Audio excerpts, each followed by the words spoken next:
우리 같이 말씀을 보도록 하겠습니다. 우리 같이 말씀 봅시다. 데살로니가전서 1장 2절로 10절까지의 말씀입니다.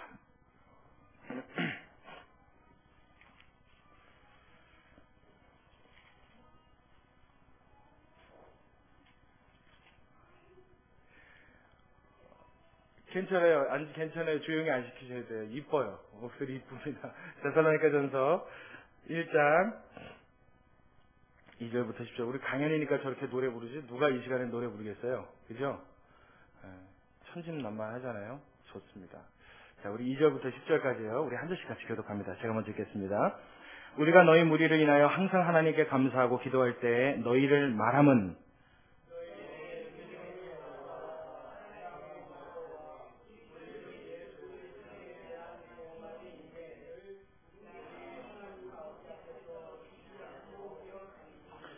하나님의 사랑하심을 받은 형제들아 너희를 택하심을 아노라.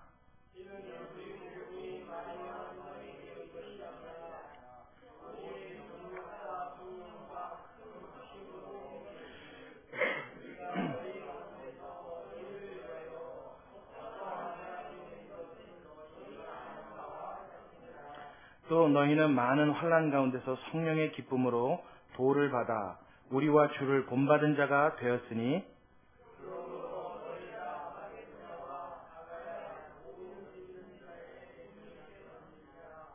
주의 말씀이 너희에게로부터 마게도냐와 아가야에만 들릴 뿐 아니라 하나님을 향하는 너희 믿음의 소문이 각처에 퍼진 고로 우리는 아무 말도 할 것이 없노라.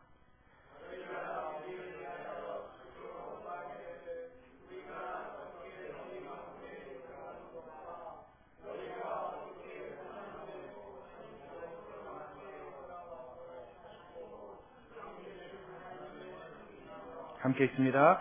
또 죽은 자들 가운데서 다시 살리신 그의 아들이 하늘로부터 강림하심을 기다린다고 말하니 이는 장래 노하심에서 우리를 건지시는 예수시니라. 아멘. 할렐루야. 여러분 이 말씀이 여러분 마음속에 은혜가 되십니까? 다시 한번요. 은혜 되십니까? 솔직히 무슨 말인지 잘 모르고 읽었죠? 원래 성경 봉독할 때는요, 그냥 쭉 읽다 보면은 무슨 내용인지 잘 머리에 안 남는 경우가 많아요. 여러분 다시 한번 하나하나씩 말씀을 우리가 배울 때 여러분 가슴에 하나님이 큰 은혜로 함께 하시기를 간절히 소원합니다. 참 오늘 저녁이 저는 모르겠어요. 참 좋습니다. 여러분들과 함께 이렇게 말씀 나눌 수 있다는 것이 얼마나 큰 은혜요 복인지 모르겠어요. 자, 우리 지난 시간에 데살로니가전서 1장 1절에서부터 말씀을 나누면서 이 데살로니가 교회의 특징을 함께 살펴봤는데 이 교회를 한마디로 어떤 교회다라고 말하면 무슨 교회라고 그랬어요? 어떠한 교회? 우리 저기 교회 이름도 있잖아요. 지난주 설교 제목이었죠? 이 교회는 참 좋은 교회였다 이렇게 말씀드렸어요. 근데 그 좋은 교회가 무엇 때문이라고 그랬어요? 3절에 너희 믿음의 역사와 사랑의 수고와 우리 주 예수 그리스도에 대한 그리스도에 대한 소망의 인내를 우리 하나님 아버지 앞에서 쉬지 않고 기억하는 이 세 가지의 요소가 그 교회를 좋은 교회로 만들었다. 그 교회 안에는 아주 특별한 하나님의 말씀을 나누는 은혜의 방편이 있었는데 그것이 강론이었다 이렇게 말씀드렸어요. 기억나시죠? 그래서 교인들과 함께 이 말씀을 나누고 하나님의 말씀을 배우는 과정에서 이들이 믿음의 역사를 나타내는 것, 사랑의 수고를 하는 것, 소망의 인내를 갖는 것이 얼마나 대단하고 얼마나 굉장했는지 바울이 이 교회를 생각할 때마다 그 마음속에 감사와 기쁨을 주체할 수가 없었어요. 제가 오늘 하루 동안도 사실 제 주변에 있는 사람들한테는 함께 이야기를 나누지 않았지만 제 속에는 이 생각이 끊이지가 않았었습니다.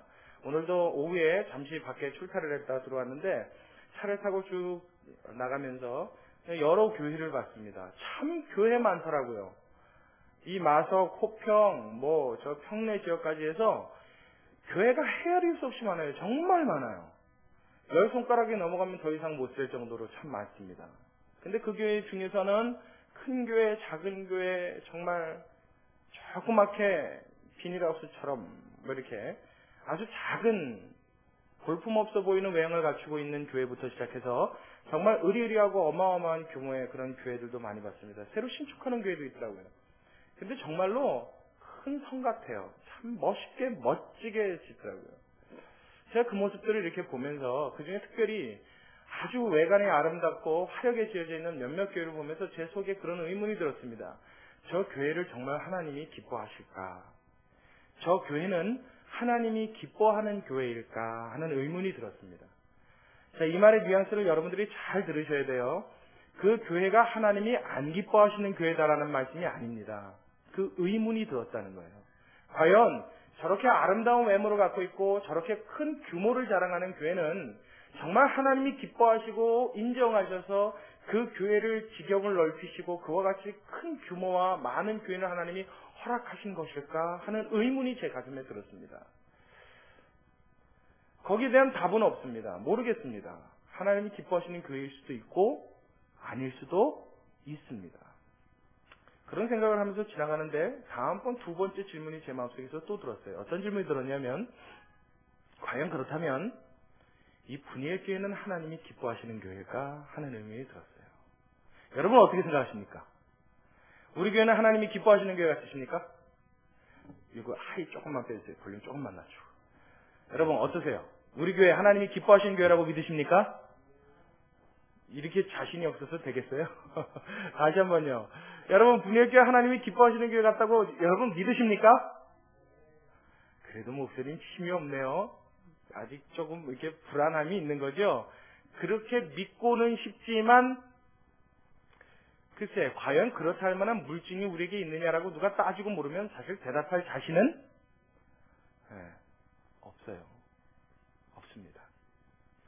왜 그런 거 하니 저는 성경적인 이유 때문에 그렇습니다. 이 데살로니가 전후서를 준비를 하면서 제 마음속에 끊임없이 드는 의문이 있어요. 무슨 의문이냐면 도대체 이 데살로니가 교회라는 교회는 어떤 교회였길래 무엇이 어떤 조건이 이 교회에 만족시켰길래 이 교회 굉장히 적은 교회입니다. 교인 수가.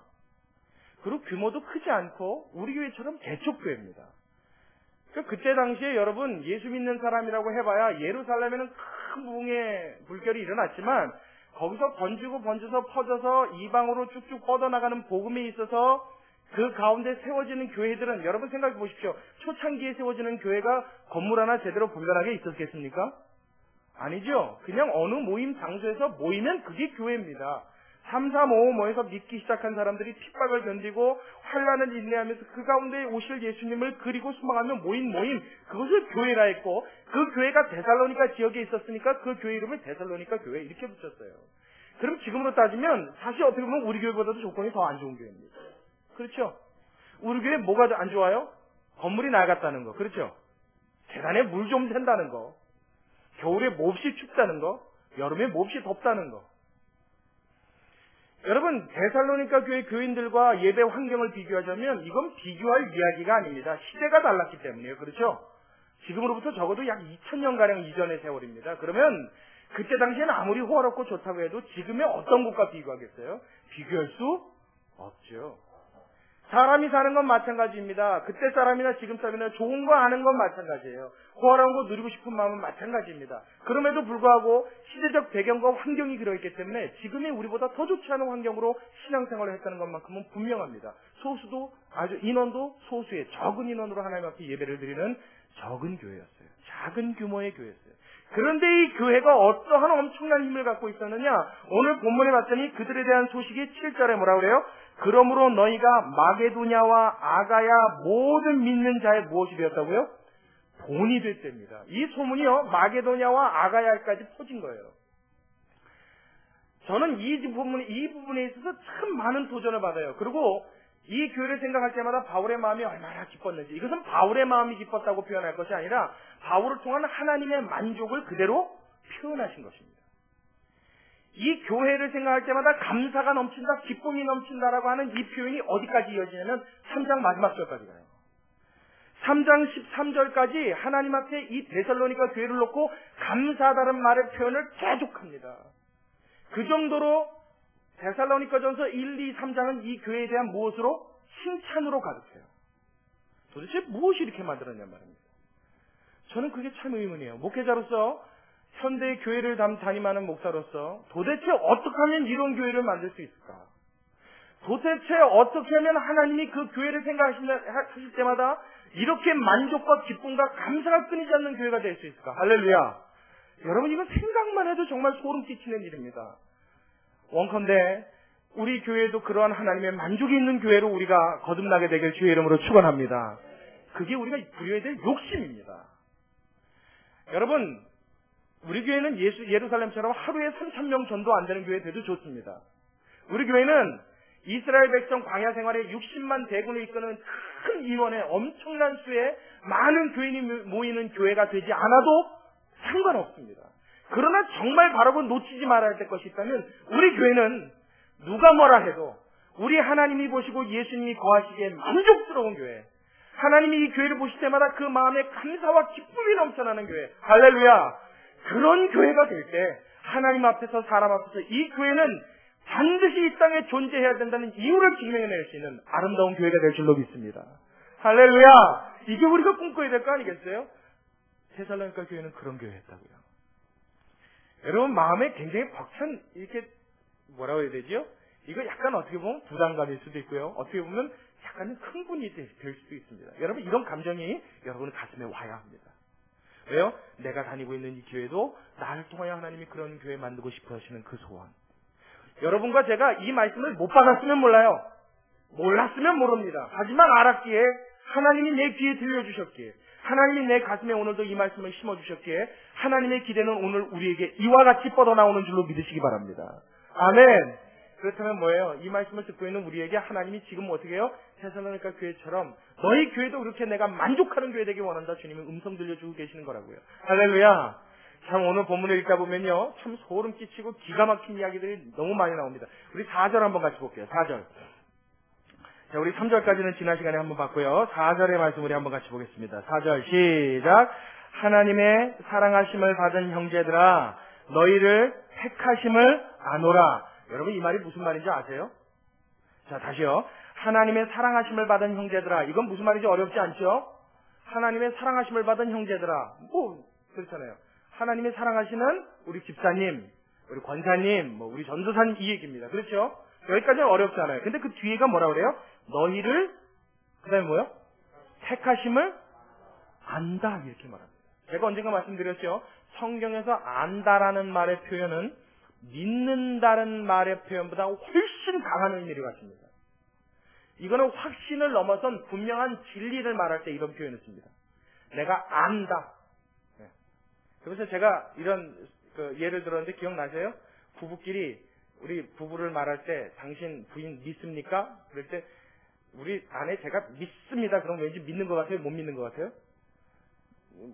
좀 뭔가 이렇게 튕기는 게 있으니까 더 이렇게 힘줘서 믿는다고 그러는 것 같아 보이잖아요. 그럴 때는 여유로운 미소 한번 띄우면서 우리 부인이요? 제가 잘 압니다. 이건 뭐예요? 믿는다는 말보다 훨씬 강한 의미를 갖고 있죠. 성경에서 안다는 말은 이와 같은 의미를 지닌다고요. 또 성경에서 안다는 말은 내가 보고 체험했다라는 의미도 포함하고 있습니다. 그러니까 굉장히 강한 의미의 확신을 말할 때 안다라는 표현을 써요. 바울은 지금 뭐라고 그래요? 하나님의 사랑하심을 입은 형제들아, 데살로니가 교회에 있는 형제들에게, 데살로니가 교인들아, 내가 너희에 대하여 아는 것, 분명한 것, 확실한 것, 정말 이것은 확실한 사실인데 그 사실을 한 가지 아는 것이 있는데 그것이 무엇이냐면 하나님이 너희를 어떻게 했다? 택했다. 이 말은 바꿔 말하면 뭐예요? 너희가 구원 받았다 이 얘기예요. 이 말 굉장히 무서운 말입니다, 여러분. 여러분, 우리가 누군가를 대하여 이야기할 때, 당신은 하나님 믿는 사람입니다. 예수 믿으시죠? 교회 출석하시죠? 성도님입니다. 이런 말은 할지 몰라도 당신은 분명히 구원받았습니다. 이 말 함부로 할 수 있어요? 없어요? 이 말 없습니다. 못합니다. 자, 여러분들이 저를 향해서 목사님은 구원받은 분이 맞습니다. 이 말 할 수 있어요? 없어요? 하고는 싶죠? 하고는 싶어요. 그렇죠? 목사인데 구원 못 받았다고 그러면 어떡할 거예요? 제가 구원 못 받은 사람이라면 저보다 누가 더 불행해요? 여러분이 더 불행합니다. 그러니까 사실은 그렇게 말해야 하지만 사실로 따져보자면 여러분 제가 구원받은 거 구원받지 않은 거 여러분이 알아요? 몰라요? 몰라요. 그 말은 함부로 할 수가 없어요. 아무리 심증이 가도 그 말은 함부로 못하는 말이에요. 바꿔서요. 당신은 구원받지 못했습니다만 할 수 있어요? 없어요? 없어요. 제가 언젠가 그랬죠. 이단이라고 하는 표현을 굉장히 여러분 삼가하시고 조심하시오라는 말씀을 드린 적이 있습니다. 그렇죠? 그래서 그때 뭐라 그랬냐면 이단 뜻이 뭐라 그랬어요? 그렇죠. 끝이 다르다. 다를 이자에다 끝단자를 써서 이단. 그러니까 당신과 내가 끝이 달라. 그럼 나는 예수 믿으니까 어디 가요? 내 끝은 천국입니다. 근데 그 사람이 나랑 끝이 다르다면 뭐예요? 지옥 간다는 얘기죠. 그런 정죄를 함부로 해선 됩니까? 안 됩니까? 법의 심판자 되시는 이는 오직 살아계신 하나님 한 분뿐인 줄로 믿습니다. 누구에 대해서도 당신은 저주받아서 지옥 가 이 말 못한단 말이에요. 똑같아요. 구원받았다. 구원받지 못했다. 이 평가 아무도 쉽게 함부로 할 수 있는 단어가 아닙니다. 그런데 바울은요. 데살로니가전서 1장 4절을 통해서 데살로니가 교인들에게 확신을 갖고 단언해요. 그것도 어떤 한 사람의 특정 인물이 아니라 그 교회를 통틀어서 뭐라 그래요? 너희가 하나님 앞에 택하심 받았음을 내가 안다 그래요.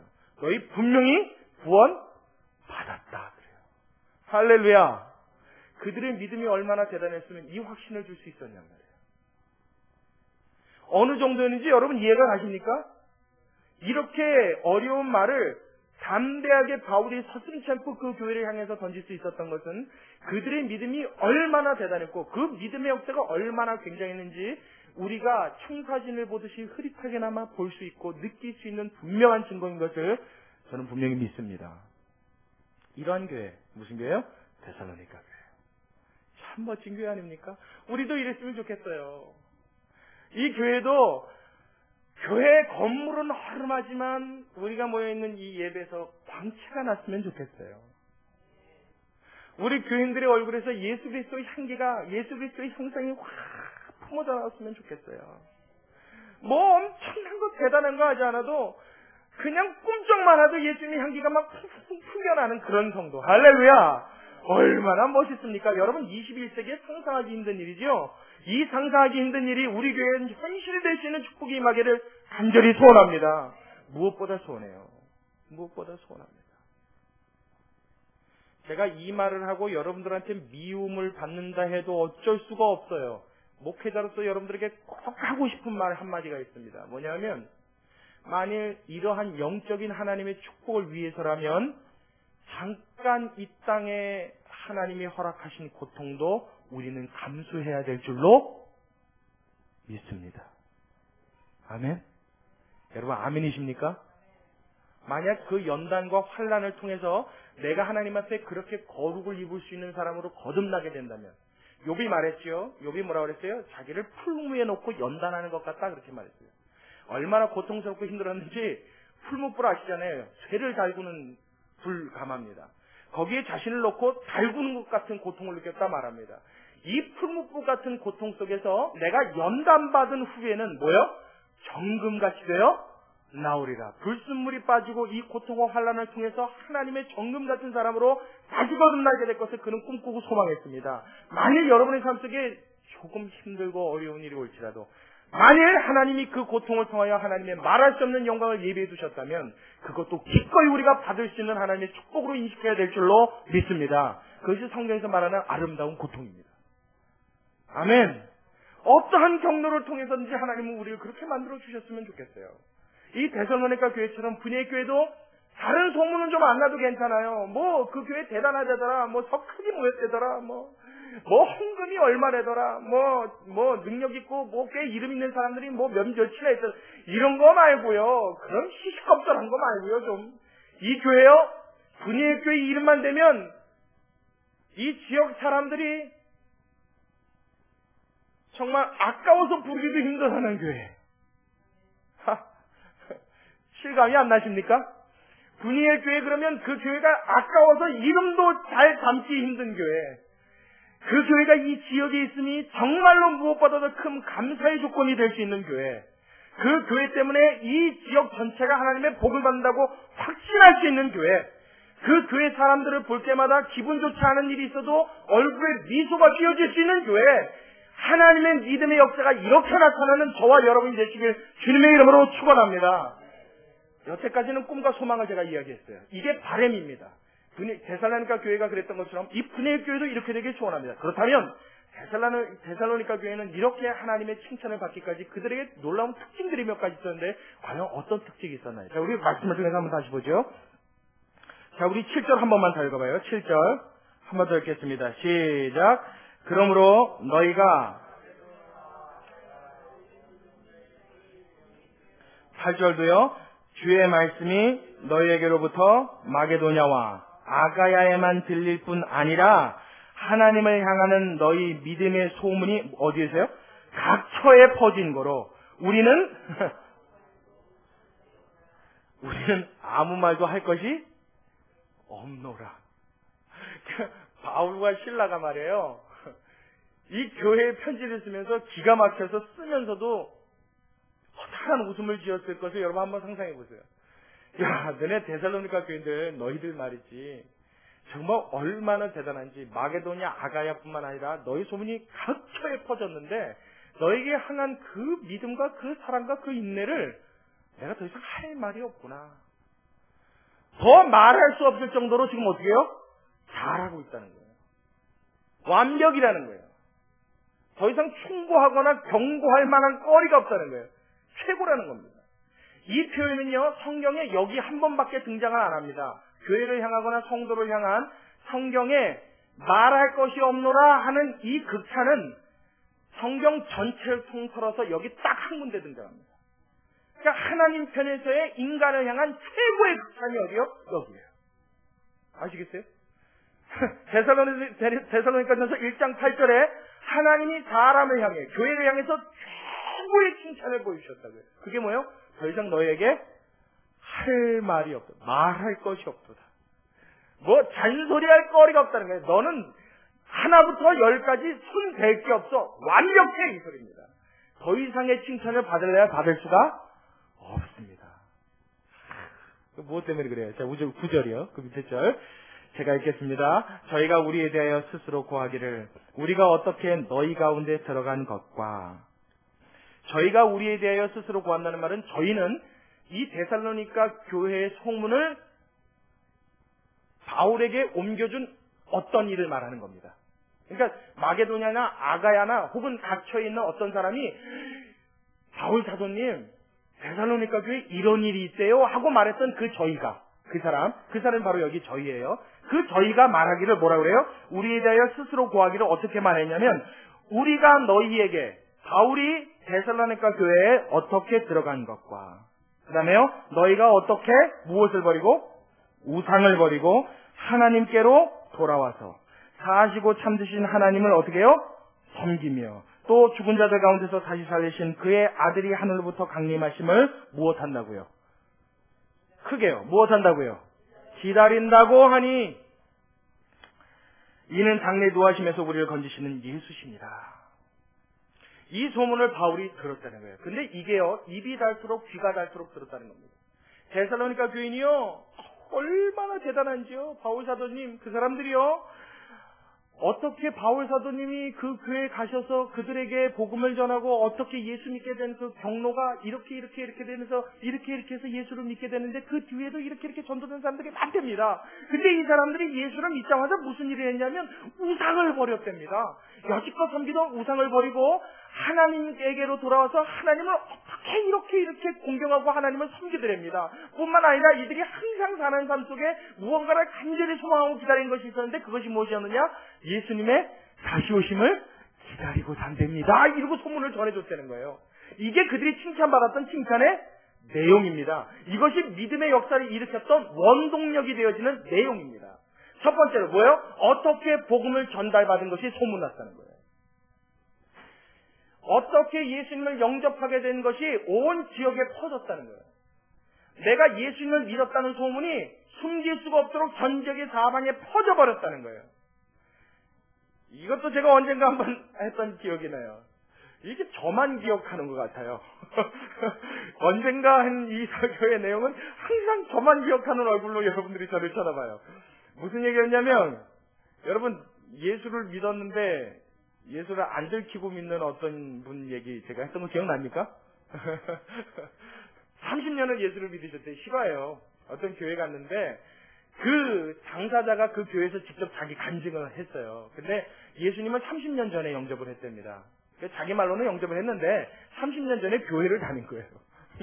그래서 자기는 예수님 믿노라고 교회를 30년을 다녔는데 자기가 어느 순간에 깜짝 놀란 일이 있었대요. 그게 뭐냐면 30년 동안 자기 옆집 사람이 자기가 예수 믿는 걸 몰랐대요. 자기 바로 옆집에 사는 사람이. 주일날이면 차 타고 교회를 가고 주일날이면 성경책을 끼고 다녔는데도 내가 예수 믿는 사람인지를 몰랐대요. 그 얘기를 하면서 펑펑 울어요. 그 얘기를 하면서 자기가 충격에 쌓인 표정을 짓는데 그 표정을 보면서 저도 충격을 받았어요. 아, 저 사실에 충격받는 분이 있구나라고 충격을 받았어요. 우리 주변에 더 심각한 사람 많죠? 자기도 그런데, 자기도 예수 믿는 거 들키지 않고 믿는데 그 사실에 충격도 안 받는 사람 많습니다. 오히려 들키는 게 아직도 부담스러운 사람이 있죠. 왜요? 예수 믿는 거 들켰다가는 참 고롭거든요. 매사에 양보해야 되고 그냥 선한 얼굴 지어줘야 되고 그냥 뭐라고 그래도 그래야 되고 예 좋습니다 좋습니다 해야 되고 뭐 이런 부담감이 있단 말이에요. 그러니까 예수 믿는 거 웬만하면 안 들키고 싶어요. 그런 사람들이 아직도 많아요. 제가 과거에 그 얘기를 하면서 제 가슴속에 무슨 생각이 있었냐면 그래 30년간 예수를 안 들키고 믿는 것도 참 신비로운 일이지만 지금도 30년이 넘게 30년이 뭡니까? 평생을 안 들키고 믿으면서도 그 안 들킨 자기 믿음에 대하여 조금도 의심하지 않고 조금도 불안해하지 않고 조금도 염려하지 않고 예수 믿는다고 자기는 자신 있게 생활했던 그것이 어찌 보면 더 큰 신비입니다. 더 큰 기적이죠. 예수 믿는다는 걸 도대체 안 들키고 사는 것이 요즘에는 왠지 천명같이 느껴지는 세상이란 말이에요. 왜냐하면 세상이 하도 악하기 때문에 예수 믿는 걸 잘못해서 들켰다가는 굉장히 좀 불편한 경우가 있을 수도 있습니다. 꼭 그런 건 아니지만 껄끄럽고 불편할 수도 있단 말이에요. 뭐 거기에 해당되는 사항은 제가 일일이 열거 안 해도 여러분들이 잘 아시죠? 무엇이 있을지. 아주 제일 쉬운 예로 제가 자주 하는 얘기, 식기도부터 시작해서 뭐 조그만 언행부터 시작해서 생활하는 거 하나하나에 여기까지 이게 별거 아니라고 생각하면 별거 아닌데 걸린다 생각하면 걸리는 게 한두 가지가 아닙니다. 그러니까 이게요, 현대는 왠지 지혜로운 사람은 안 들키고 그냥 조용히 믿는 것이 겸손인 것 같고 예수 믿는다 교회 다닌다 티 안 내주는 게 왠지 남한테 덕이 되는 것 같고 남들한테 잘난 척 안 하는 것 같아서 굉장히 자기가 돋보이는 것 같은 착각까지도 일으킵니다. 그러나 여러분 분명히 기억하십시오. 예수 믿는 것은 감출래야 감출 수 없는, 예수 믿는다는 것 자체가 발광하는 발광체인 줄로 믿으시기 바랍니다. 예수님은 뭐라고 그러셨어요? 너희는 산 위에 있는 동네라. 산 위에 있는 동네가 숨기우지 못할 것이오. 예루살렘 지역에 그때 당시 사는 유대인들의 지역은요, 대다수가 산지 언덕에 있었어요. 마을이. 그러면 저녁만 되면 어떻게 해요? 깜깜해지고 어두워지는데 집집마다 불을 켜니까 지금처럼 전기불은 아니더라도 다 불을 밝히잖아요. 그러니까 방에서 은은히 새 나오는 불들이 마을이 한데 모여있으니까 그 마을 전체가 어떻게 돼요? 환하게 되죠. 그러니까 그 마을이 숨길 수가 있어요? 없어요? 그래서 너희는 언덕 위에 있는 동네라. 그 동네는 숨길 수가 없다. 세상에 빛으로 오신 예수님처럼 너희도 이 세상과 빛을 감출래야 감출 수 없는 발광체로 하나님 앞에 선택받았기에 우리가 예수 믿는다는 사실을 감출 수 있어서 감추는 것은, 감추어진다는 것은 우리로 하여금 다시 한번 심각하게 나를 되돌아봐야 한다는 어떤 사실을 증명해 주는 것이라고 우리는 이 시간 경고로 우리 마음속에 받아야 될 줄 믿습니다. 감출 수가 없는 거예요. 얼굴에 나는 표를 숨길 수가 없는 거예요. 복권 1억원만 당첨돼도 여러분 얼굴이 어떻게 돼요? 감출 수 있어요? 없어요? 없어요. 하물며 로또 10억짜리에 당첨되면 감출 수 있을까요? 없어요. 우리 교회 어떤 분은 그러더라고요. 당첨되는 순간 날 볼 생각을 마라. 그러더라고요. 자기는 해외로. 벌써 티가 나죠? 그분이 국내에 없다는 건 뭐예요? 복권 당첨된 거예요. 티가 나죠? 하물며 하나님의 자녀가 되었고 천국을 소유했고 내 죽어서 영원 세계를 보장받은 하나님의 구원이 확정된 자녀가 되었다는 이 사실을 여러분 얼굴빛에서 감출 수가 있어요? 믿는다면, 그 사실을 믿는다면 감출 수 있을까요? 안 감춰지는 거예요. 그거는 안 감추려고 애를 쓰는 게 아니라 못 감추는 겁니다. 드러날 수밖에 없는 거예요. 누가 그랬다고요? 데살로니가 교인들이 그랬다고요. 그러한 믿음의 발상, 믿음의 행동들, 예수님을 믿는 자의 표가 나는 그런 모습들 우리도 있게 되길 주의 이름으로 축원합니다. 자랑스럽게 생각해야 돼요. 내가 예수 믿는 걸 기쁘게 여겨야 돼요. 자, 두 번째로 그들이 예수 믿자마자 그들에게 일어난 아주 중요한 반응이 있습니다. 그 반응이 뭐라 그래요? 9절 다시 한번요. 자, 우리가 어떻게 너희 가운데에 들어간 것과 너희가 어떻게 무엇을 버리고? 우상을 버리고. 이 우상을 버렸다는 말은요, 당연하지. 예수 믿었으면 우상 섬기지 말아야지. 그냥 이렇게 생각할 수 있는 얘기인데, 그때 사회적인 배경으로 이 말씀을 들여다보면 굉장히 이 말씀도 놀라운 말씀입니다. 왜냐하면, 그때 당시에는 우상을 버린다, 우상 숭배를 하지 않는다는 것은 사회적인 고립을 말합니다. 지금도 여러분, 사회의 어떤 규범이나 사회의 어떤 행동 양식들이 종교적인 의식과 관계되지 않은 것을 여러분 찾아보기가 쉬워요, 어려워요? 어렵죠. 거의 다 관계돼 있죠. 특히 시골분들, 시골에 어려서부터 사셨던 분들은 잘 아실 거예요. 어른들이 하는 행동들 하나하나, 심지어는 이사 가는 날 정하는 거 하나 또 어떤 종교적인 성향과 관계가 있습니까, 없습니까? 다 있죠. 그래서 우리나라는 뭐 없는 날 이사 가요? 손 없는 날, 그죠? 그리고 결혼도 뭐 그런 날 길이를 택해서, 그렇죠? 결혼하죠? 그런 거 함부로 안 하잖아요. 아주 생활 습관 하나하나가, 문지방도 여러분 넘어갈 때 그 문지방 밟아요, 안 밟아요? 요즘엔요. 뭐 밟으면 어때요? 그리고 요즘은 문지방도 이렇게 없애죠? 없애는 경우도 많아요. 옛날에 이런 게 하나하나 다 걸렸단 말이에요. 이름 빨간색으로 써요, 안 써요? 지금도 있죠. 건물에 4층 만들어요, 안 만들어요? 만들어요. 4층이 없이 어떻게 5층이 있어요? 4층을 뭐라 그래요? 그거 참 웃기잖아요. F층은 또 뭐야? 그 영어로 4의 약자죠? 그럼 영어 4는 괜찮고 숫자 4는 뭐 죽을 쌉니까? 이상하게 이 종교적인 어떤 생각과 행동 양식들이 밀접하게 관계되는 게 굉장히 많습니다. 고대 유대 사회는 훨씬 더 있어요. 거의 모든 의식과 모든 행동들이 주변에 관계되어 있던 로마나 그 주변에 뭐 아수르나 이런 주변의 타 종족들과 이게 혼합이 되고 결합이 되면서 그들을 믿는 이방 신들에 관련되어 있는 습성으로 굉장히 많은 부분에 그의 사회적인 규범과 행동들이 정해져 있었어요. 우상을 버린다는 건 뭐예요? 그러한 모든 사회 규범과 모든 생활 습관을 깬다는 의미를 가집니다. 이것을 깨면 어떻게 돼요? 사회로부터 고립을 당하죠. 이해하기 쉽게 설명드릴게요. 우리나라에서 예수 믿고 난 다음서부터 안 하는 거 있죠? 뭐 있어요? 제사. 유교적인 전통이 아주 뿌리 박힌 집안에서는 제사 안 드리는 순간서부터 뭐 해요? 어떻게 됩니까, 그 아들? 호적에서 거의 말이 가족이지 가족 아니니만 못하는 수준까지 가죠. 그죠? 길일만 돌아왔다 그러면 그때서부터 어떻게 해요? 일단 난리가 납니다. 아주 집안에 전쟁이 터집니다. 이 사람들이 우상을 버렸다는 건 우리가 제사를 안 지낸 것보다 훨씬 더 강한 의미를 가졌어요. 훨씬 더 강한 의미. 사회 전체로부터의 고립을 의미합니다. 근데 기꺼이 어떻게 해요? 예수 믿고 난 다음에 그거를 포기해버리는 거예요. 뭘 알기 때문에? 내가 믿는 하나님이 참이란 것을 알았기 때문입니다. 할렐루야. 할렐루야. 여러분, 믿음은 이런 거예요. 무엇을 강요하고 강조해서가 아니라 자기가 느끼는 겁니다. 깨닫는 겁니다. 그것이 중요하다는 걸 느끼는 순간서부터 어떻게 해요? 과감하게 행동으로 옮겨버리는 거예요. 그것이 하나님이 보셨을 때 아름답다, 의롭다, 감사와 기쁨이 넘친다라고 하나님이 인정해 주시는 조건이 되는 줄로 믿으시기 바랍니다. 왜 그렇습니까? 누구 눈치 때문이 아니었어요. 누구의 강요 때문이 아니었어요. 목사의 강압적인 발언 때문이 아니었습니다. 하나님 앞에 벌 받을까 두려워서 아니었습니다. 내가 믿는 하나님이 기뻐하시는 일이 아니란다니까. 그 사이에 그 말씀 가운데 내가 분명히 믿음을 정하고 마음을 정하고 어떻게 해요? 행동으로 그것을 끊어내는 거예요. 이럴 때 하나님이 그 믿음을 인정하시고 기뻐하시는 줄로 믿으시기 바란다고요. 이 발로가 돼야 되는 거예요. 그러니까 여러분, 제가 그랬죠. 전도할 때 예수 안 믿는 사람들한테 제발 담배 끊고 교회 오라는 소리 하지 말라고. 그렇죠? 술 마시지 말고 교회 오십시오. 그런 소리 하지 말라고요.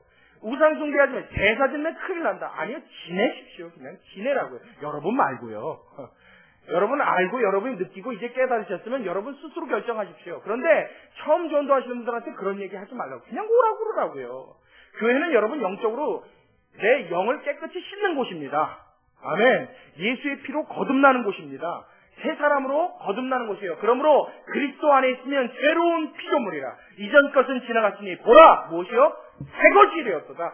씻고 나가는 정도가 아니라 어떻게 해요? 새 걸로 바꿔놓는 것이에요. 근데 씻고 오래. 뭐하러 씻고 와요? 그냥 더러운 채로 오라고요.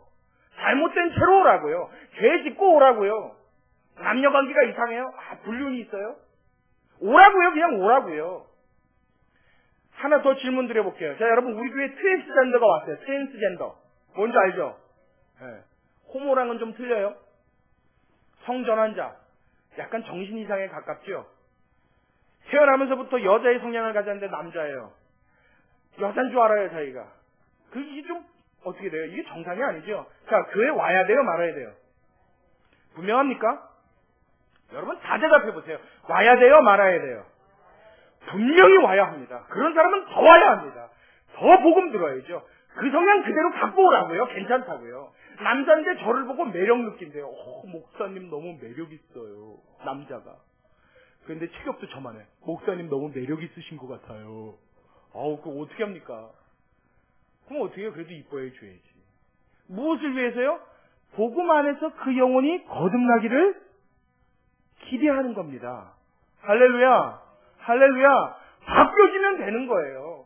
예수님이 그 안에서 성령으로 역사하시면 여러분 죽어서 나흘에서 송장 썩은 내가 나는 나사로가 어떻게 됐다고요? 살아났다고요. 할렐루야.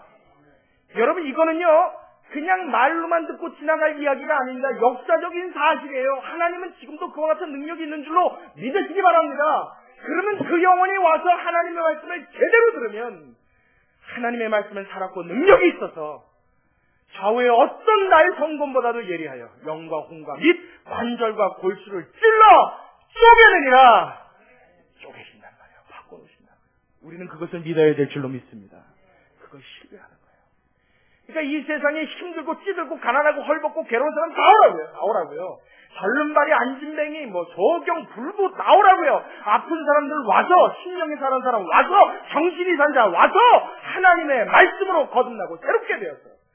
하나님 앞에 완전한 세상으로 돌아올 때 그의 모든 우상이 사라지고 그의 모든 썩어진 것들이 끊어지고 그의 모든 더러움이 벗어질 때 하나님이 영광 받으신 줄로 믿으시기 바랍니다. 교회는 이런 곳이 교회예요. 할렐루야. 교회가 이 역할을 하는 거예요. 교회가 아름답고 크다고 좋은 교회예요? 아니요. 이룰 수 있는 교회가 좋은 교회예요. 여러분 믿습니까? 믿으십니까? 우리 마지막으로요. 이 사람들이 와서 또 뭐 했다고 그래요? 9절 하반절에요. 우상을 버리고 그 다음에 누구에게도 돌아와서 하나님께로 돌아와서 사시고 참되신 하나님을 섬기며 자 이제 마지막입니다. 10절 또 죽은 자들 가운데서 다시 살리신 그의 아들이 하늘로부터 강림하심을 무엇한다고요? 기다린다고 하니. 이게 중요해요. 여러분 2000년 전에 여러분 지금도 예수님 기다리는 거 조바심 나요 안 나요? 여러분 세상에 각처에 기근과 지진의 소문이 끊이질 않아요. 그죠? 여러분 말세가 되면 난리와 난리 소문이 있겠고 그죠? 처체의 기근과 가난과 병드는 것이 있을 거라고 그랬어요. 온갖 알 수 없는 희귀병들이 생겨나요. 희귀병 생긴 지가 벌써 언제입니까? 그죠? 난리와 난리 소문. 어떤 목사님 그러더라고요. 진짜 난리와 난리 소문. 에이 목사님 언제 태초로부터 아담과 하와가 범죄한 이후에 이 세상에 난리가 끊이지 않았는데 무슨 난리를 갖고 이야기하십니까? 그러면 아담과 하와 때도 많이 씁니까? 이러고 질문한다고 그래요. 그 목사님이 뭐라 하냐면 난리와 무엇이 있겠다고요? 난리 소문이 있겠고 그랬대요. 여러분 요즘에 소문이 얼마나 빨라요? 베네수엘라에서 무슨 폭동이 일어났다. 예를 들어서. 그럼 그 소식이 우리나라까지 얼마면 와요? 금방 와요? 그게 제일 정확한 답이네. 사실 그거 분초된 사람 없죠? 금방 오죠. 정말 빨리 옵니다. 거의 실시간으로 오죠? 요즘엔 또 인터넷에 누리꾼이라는 사람들이 있어갖고 뭐가 터졌다 그럼 찍어서 올립니다. 그게 인터넷 무선 인터넷 시대잖아요. 그죠? 찍은 걸 그냥 올리면 터지는 동시에 전 세계로 퍼집니다. 이게 뭐예요? 난리와 난리 소문. 하루가 채 넘어가진 않아요. 하루는요 1시간도 안 넘어갑니다. 어떤 때는요 RH-A형 환자가 급합니다. 소목을 인터넷으로 쫙 올리면 어떻게 그게 무슨 사이트가 있었는데 그럼 그 순간에 거기 접속되어 있는 접속자들이 10만 명이 넘어요. 그 사람들이 누리꾼으로 역할해 주는 거에 다 숨을 버텨서 어떻게 해요? 살리는 일도 일어나고요. 아주 소문의 속도가 그렇게 빠를 수가 없어요. 그게 여러분 현재의 세상입니다. 난리와 무엇이 있겠다고요? 난리 소문이 있겠고. 목사님이 그렇게 이야기하시더라고요. 근데 여러분 앞으로는 더 빨라질 것 같아요. 앞으로는 이게 더 발달되고 더 발전이 되면 여기보다 더 빨라지면 사람이 실시간으로 그 장소에 갈 수 있는 어떠한 발명도 나오지 않을까 싶어요. 웃기죠. 무슨 공상과학 같죠. 무슨 사람이 순간이동하는 것도 아니고. 과거에 라이트 형제가 여러분 비행기를 쇳덩어리를 하늘에다 띄운다 그랬을 때 사람들이 다 어떻게 했어요? 띄울 수 있다 그랬어요? 다 비웃었어요? 비웃었죠. 근데 띄웠잖아요. 여러분 앞으로는 분명히 그런 세상이 저는 오리라고 생각을 합니다. 근데 예수님이 오시는 시점이 언젠지 모르겠어요. 그런 세상이 오기 전에 오실지 그 이후에 오실지 모르겠어요. 그렇다고 한다면 예수님이 오시는 시점이 정말로 오늘 밤일지 내일 밤일지 모른단 말이에요. 예배가 끝나는 축도하는 순간일지 집에 돌아가는 길일지 모른다고요. 언제가 정말 주님 오시는 순간인지 우리는 모르는 이때에 삽니다. 그런데도 우리는 예수님의 나타나심을 고대하는 마음이 있긴 있는데 어때요? 많아요? 좀 적은 것 같아요. 많아요? 정말 많아요? 아유, 이렇게 한두 명 대답을 해주면요, 제가 다음 얘기를 진행을 못해요. 솔직하게 여러분, 정말 많아요? 적어요? 그럼 많다고 대답하시는 분 두 분. 자, 제가 오늘은 분명히 시비를 걸고 넘어가야겠어요. 분명히 많다고 그랬죠? 분명히 많다고 그랬어요. 저 강남 한복판에 10,000평 땅에다 교회를 져줄게. 거기서 큰 교회와 큰 집에서 정말 행복을 누리고 10년을 더 살다 나한테 올래. 아니면 너 내가 언제든지 너한테 속히 가는 게 더 기다려지니. 둘 중에 한 가지의 약속을 꼽아라. 그러면 그날 밤에 마음속에 꼽아지는 기대가 어느 쪽으로 더 많이 갈까요? 그게 더 꼽아지나요? 이렇게 질문하니까 대답이 그렇게 나오네요. 만약에 하나님이 두 번째 얘기 안 해주고 내가 큰 집 줄게. 차 타고 한 2시간 달려 들어가는 정원 있는 집 줄게. 하나님 그런 축복을 줬단 말이에요. 그럼 그날 밤에 누워서 자면서 난 하나님 이런 거 다 필요 없고 주의 나라에 가길 소망합니다 그러실 것 같아요? 아니면 그 감사와 흥분에 가슴이 막 두근두근 뛸 것 같아요? 제가 왜 이렇게까지 집요하게 물고 늘어지냐면 하나님을 고대한다는 거는요. 잘 들으세요. 함부로 하시는 말이 아니에요. 그냥 내가 하나님 당연히 고대, 예수 믿는 사람이 예수님 다시 오시길 고대하는 사람이 어디 있습니까? 특히나 예수님이 내가 죽어서 먼저 천국에 가는 게 좋아요? 아니면 살아있는 동안 예수님 먼저 오시는 게 좋아요? 두 말하면 잔소리죠. 살아있으면서 재림하시는 예수님 보면서 살아있으면서 내 몸이 변화되면서 살아있는 상태에서 들림받는 게 훨씬 더 감격스럽겠어요? 아니면 먼저 꼬르륵 죽었다가 나중에 부활하는 게 좋겠어요? 살아있을 때 가는 게 더 좋겠죠. 이건 당연히 누구나 말하는 거예요. 이것 갖고 고대한다고 말할 수 있는 게 아니라고요. 여기서 말하는 고대한다는 수준은 그걸 말하는 게 아니에요. 자, 바울의 표현을 빌립니다. 바울이 뭐라고 했어요? 내가 예수를 아는 가장 고상한 지식을 위하여 내 모든 것을 무엇으로 여겼다? 똥. 성경이니까 배설물 그러죠. 성경이 다른 표현을 보면요. 똥이란 말이 나와요. 똥. 내 얼굴에 똥칠을 할 것이요. 성경에 그런 표현도 있습니다. 바울은요. 정말 진심으로요. 예수님을 알고 예수님 곁에 가는 거 외에는 다 뭐처럼 여겼다고요? 배설물. 필요 없는 것 정도가 아니라 뭐요? 더러운 걸로 취급했다고요. 곁에 가는 것도 싫었다고요. 다 할까봐 무서웠다고요. 무슨 말인지 이해하시겠어요? 이해하시겠어요? 예수님을 고대한다는 건 이런 말이에요. 예수님의 나타나심을 사모한다는 건 그 마음이 지극해지는 걸 말해요. 어느 정도로요? 그 외의 것들은 눈에 차지 않는 거예요. 이몽룡과 성춘향의 이야기 제가 한 번 더 하죠. 과거에 제가 초대 때 한 번 인용했는데 성춘향이가 만약에 변학도의 그 간사한 그 관계에 빠져서 수청을 들었다고 가정을 하자고요. 여러분 성춘향과 이몽룡 그거 뭐라고 그러죠? 성춘향전인가요? 그냥 춘향전인가요? 춘향전 지금까지 유명한 이야기로 내려올까요? 안 내려올까요? 값어치가 있어요? 없어요? 왜 값어치가 있습니까? 이몽룡이 과거급제 했기 때문에 값어치가 있습니까? 아니면 춘향이가 끝까지 절개를 지켰기 때문에 값어치가 있습니까? 지켰기 때문에 값어치 있죠. 과거급제 했는데 못 지켰으면 어떡할 뻔했냔 말이에요. 그러면 아무것도 이거는 뭐 얘기가 아닌 거죠. 끝인 거죠. 성춘향이요, 여러분 변학도 굉장히 괜찮은 사람입니다. 우리가 이야기 속이니까 산도적 같은 사람으로 이럴 사람이라고 가정을 하지. 여러분 변학도가 말이에요. 만약에 여러분이 잘 아는 사람 누구예요? 우리 어르신들 잘 아는 분 알랑드롱. 알랑드롱 아세요? 알랑드롱? 모르세요? 굉장히 오래된 배우인데. 택시 이거 누구죠? 신성일 씨 아시죠? 잘생겼잖아요. 변학도가 신성일 씨처럼 생겼어요. 그 사람이 점잖해. 단지 하나 좀 주책이 있다면 남의 여자 깨다가 자꾸 추청 들으라는 거 외에는 사람이 참 반듯한 사람이에요. 게다가 출세했어요. 그죠? 4도 정도면 출세한 사람이죠. 꽤 권력도 있고 능력도 있고 반만한 사람이에요. 자, 이런 사람이 춘향이를 살살살 꼬셔요. 그리고 이몽룡이는 지금 과거 보러 갔는데 이게 급자했는지 안 했는지 떨어졌는지 어디 가서 죽었는지 사는지도 몰라요. 자, 그런 판국을 한다면 여러분 흔들릴 만한 충분한 이유가 돼요? 안 돼요? 돼요. 그런데 성춘향이가 안 흘렸단 말이에요. 안 흔들렸다고요. 안 흔들렸던 이유가 딱 하나밖에 없죠. 분명히 이몽룡이가 과거 급제한 게 확실했기 때문입니까? 아니에요. 이몽룡이가 너무 잘생겼기 때문입니까? 아니에요. 이몽룡이가 돈이 많았어요? 아니에요. 이몽룡이는 그냥 그랬습니다. 그냥 뭐 없어요. 뭐 꼽을 게 아무것도 없어요. 그냥 그 사람이 과거급제 시험 보러 간 게 다예요. 성춘향이가 우리 그러니까 무슨 성춘향 설교 같아. 제가 빨리 하고 마칠게요. 그렇게 애타게 기다렸던 건 딱 하나 이유밖에 없다고요. 사랑했기 때문에요.